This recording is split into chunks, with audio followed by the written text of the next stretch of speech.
is Joan Renquet. I'm an animal communicator, author, and founder of Communication with All Life University.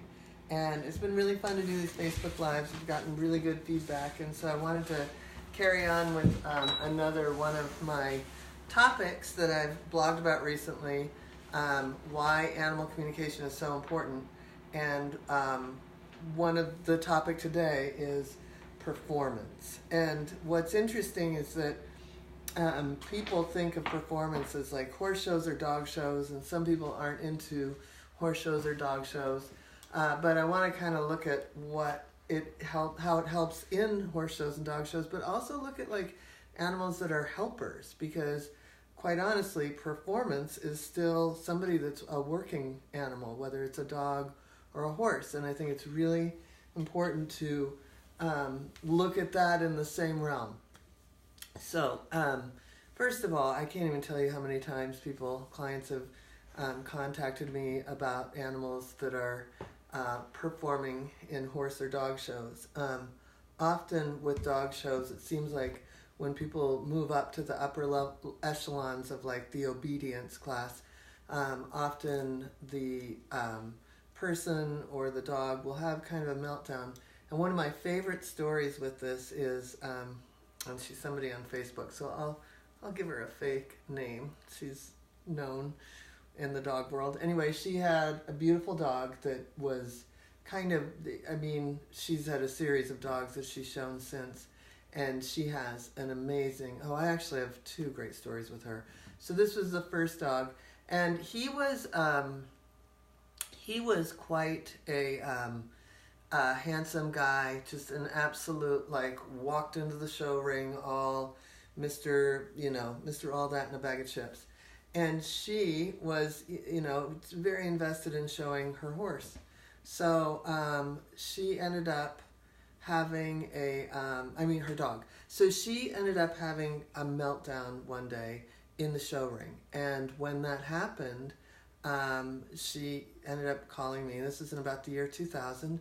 And so I talked to her, and I got a sense from the dog that when she got nervous, she went away. And so he felt connected to her in the show ring until this certain point, and then he felt that connection just gone. So I want to talk about that for 1 second before I tell you what ended up happening.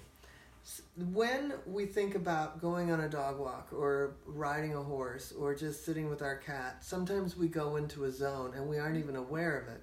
I knew I was doing this morning, so I made a point on my dog walk to really kind of think through when was I in the zone with my dog and when was I not. And so anyway, if you can imagine two beings working together and one goes away, the other one's kind of lost, and so it's like game over, right? So what ended up happening was I asked this woman what she did for a living, and she said she was a trial attorney. And I said, well, what if you were to go into the show ring like you would a trial? Wouldn't that be a different thing? And all of a sudden she started imagining herself walking in with great swag and being able to take the dog effortlessly through the what goes on in an obedience class. And as a result, she ended up winning with him again. And another great story about this pair is actually with her other dog. So she's very, she loves showing. And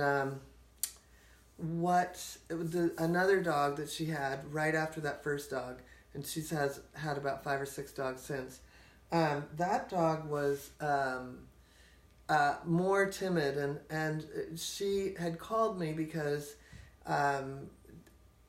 she was showing the dogs in where you have carts, and she told me that her dog was afraid of the cart and she wanted to know why. And so when I communicated with the dog, I could tell this dog was a more tender soul. Like the other guy was a big pleaser. He was a tender soul as well, but he was more of a big pleaser. This guy was a little overly sensitive, and overly sensitive in a great way, because let me tell you what happened years later. So anyway, he told me about a windstorm and some sort of tent or something in their backyard at some sort of party or event kind of fell, and it was the poles and the clanking and all this stuff. And I can't remember this was literally in 18 years ago, but these are such great stories. So anyway, she remembered the event and realized what had happened to him. So she didn't put the pressure, and I want to come back to the idea of pressure. She didn't put the pressure on him that he had to show, but she did eventually start to desensitize him to the cart. Well, that was the best decision she ever made. And understanding through animal communication why he was so upset, she was able to really make it an easy process for him. Well, years later, like many other Bernese Mountain Dogs, he started to get the mild, there's a big fancy word. Anyway, he was losing his hind end, and he lost his hind end. And so he was in a cart. He had to be on wheels.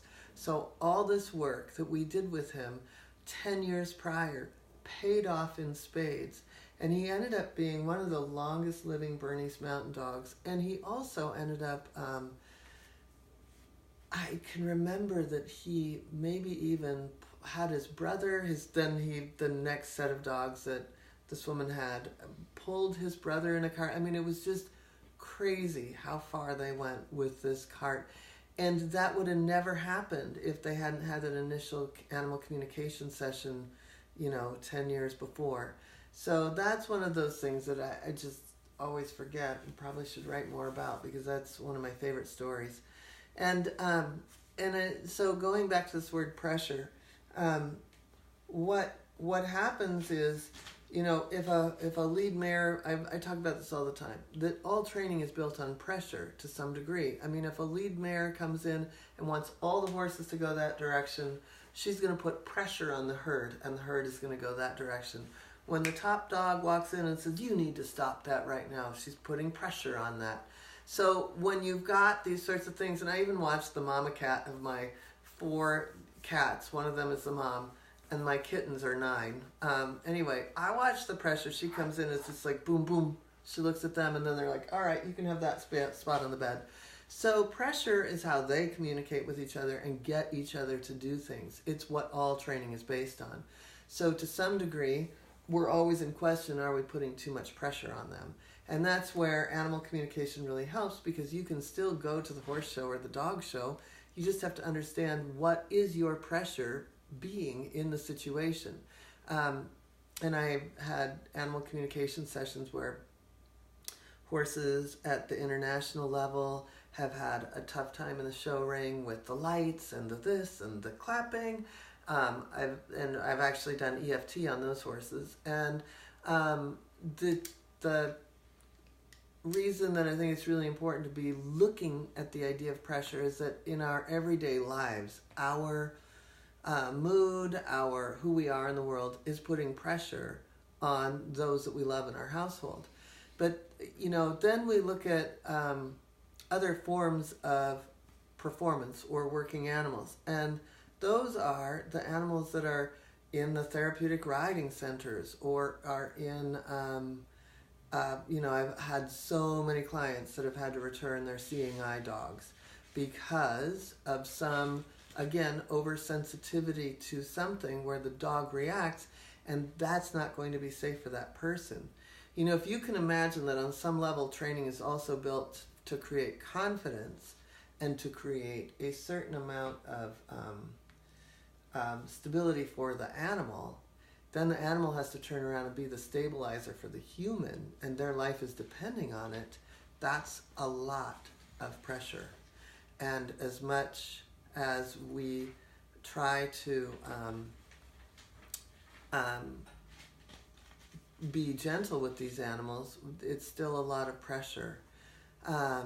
One of the things, I've got some amazing stories about also working with horses in therapeutic riding centers where they just needed a time out, or some of them just take on all their people's stuff. So a lot of times for the people that work in therapeutic riding centers, it's just great to say to them after they've done a heroic and valiant sort of ride with somebody that everybody can feel is pretty intense, is just to say to the horse, you don't have to take it on. Thank you for your amazing job.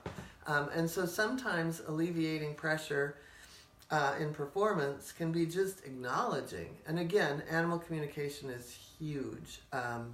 And so, Claudia, do we have any questions going? Two people are saying hi. Sushil Kumar and Annie Zoila Loggins say hello. Hello. No questions? Does anyone have any questions on that topic? It keeps freezing. Do you want to tell them the video will be up for viewing later? Yeah, the video will be up for viewing later. I forgot the hotspot. That was dumb. And Amy Hot says hi. Oh, hi, Amy. Long time no talk to. That's fun. Anyway, there are a lot of places that we all know that the performance is really, really high. And the pressure is high in performance. And another thing that I think is worth talking about is when these animals are feeling this pressure, it might be something for you to really be looking at so that you know to back off. I ride dressage, and I have been working a lot with my dog with a really great dog trainer who I'm going to have come here for a Facebook Live one of these days. Anyway, it's important to.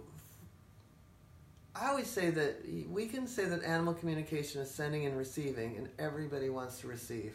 I just taught for the Gentle Barn the other day, and it's like everybody's at these classes to learn how to receive information, because our secret superpower is if we could have a big superpower, we all would choose, most of us, certainly watching this, would pick, talking to animals. So one of the most important things in animal communication is actually what you're sending, because you can change the behavior of your entire household with what you are sending. So if you are being someone that is not putting pressure on, or if you can recognize what your pressure is. Like the other day, I had a little meltdown about something, and all my animals, you could hear the eye roll, like, oh boy, there she goes again. And so at least they don't take my pressure. They just look at each other and go, oh brother.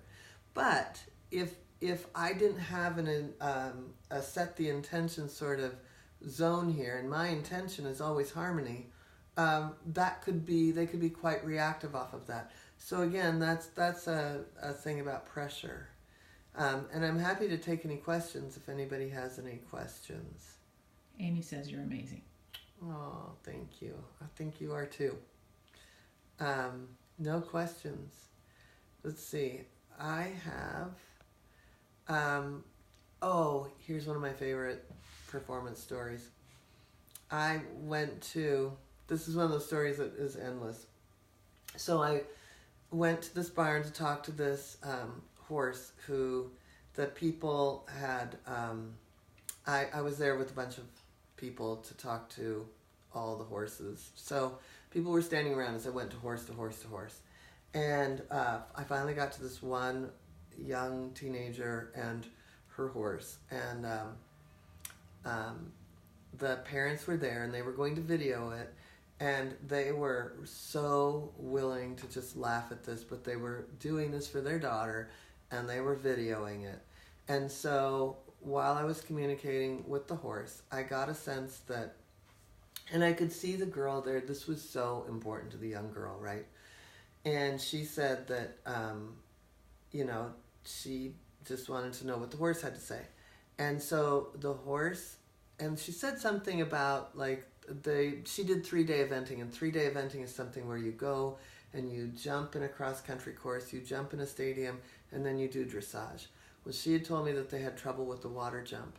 So I got a sense from the horse about who she was on the planet. She was this very giving, caretaking horse, and that the last girl that had her had won everything on her, and that this girl that has her now was afraid that she was never going to measure up to the young girl that had her before.